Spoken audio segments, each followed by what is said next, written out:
So at this point, I'm almost finished. I'm going to give this a nice little flip.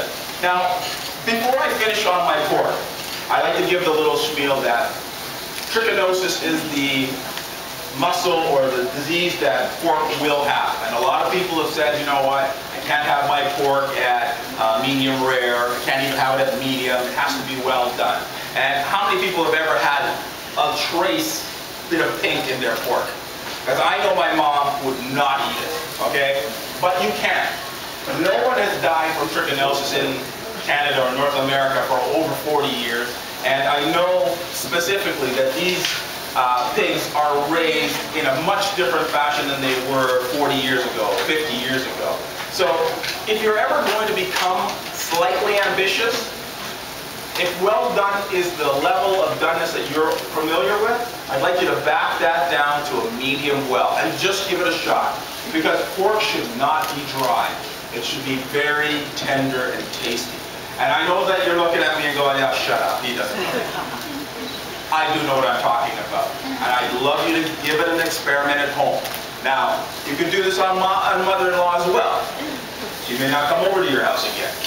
But you've got to start trying it. Now, you see, I just got those beautiful little hatch marks in there. I'm going to do the same thing at this point. Just allow these guys to just cook up a little bit more, and I'm going to slide them over. Now, I see that I'm getting a little bit of smoke, so I'm just going to bring these guys down a little bit further. Just keep watching it at this point. Take the pork and slide it over, and let's allow this to cook. Now, I've got some ways to help speed up this process. And if you have any of these types of pans at home, and you have just a grill situation like this with no top, you can easily flip this over and make this perform like a little convection oven. We do this in the restaurant a lot. If you order a well-done piece of meat and you're on a tabletop of 12 and everybody else has ordered medium rare, we've got to speed your order up. I'm giving away trade secrets here, people. Now I want you to look at me in the eye. You lit it, and what you're doing is you're speeding up that process so we can get your order out to you. Because the chefs, we love you, okay? We don't kind of like it when you order well-done stuff, but we still got to love you a little bit. So what I'm telling you at this point, put a little lid on this if you want to speed up the process. But if not, just allow the grill to do the work. Now guys, I've got my marinades, I've got all these other things here. This is almost finished. If you have some questions, now would be the time. Can you get me a little paper towel, please? Oh, thank you very much. Looking very sweaty, but let me wipe my own brow.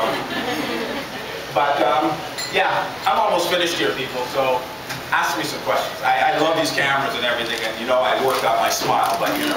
One more smile. Yes. Oh, thank you very much. Hang on now. Are you working in any restaurants? Are you involved in any restaurants? I am at George Brown College for most of the time. I travel a fair bit. I also am working on my first cookbook on my own. Called Born to Grill. It will be out in the spring of next year. I'm also working on my second cookbook. So I already have a dossier of 3 cookbooks out already. But what I wanted to do was refine that a little bit more and take it to another level. If you've seen me on television, you know I got a gregarious attitude. You know I love people. Well, not really, but you know I can fake it well enough. But I love cooking. And I want everyone that cooks to have the same type of passion that I do.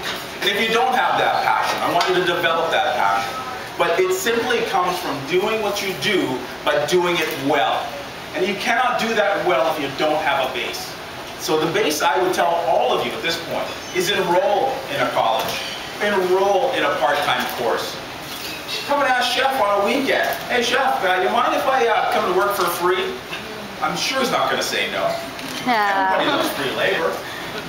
So you come in and you learn. That's the only way to take your food from here up to the sky. Guys, you have to love it. And I know I'm saying it over and over, but if you don't love it, you're not going to do it well. You're going to do it and you're going to be proficient at it, but you're not going to have the love and the inner passion that you're supposed to have.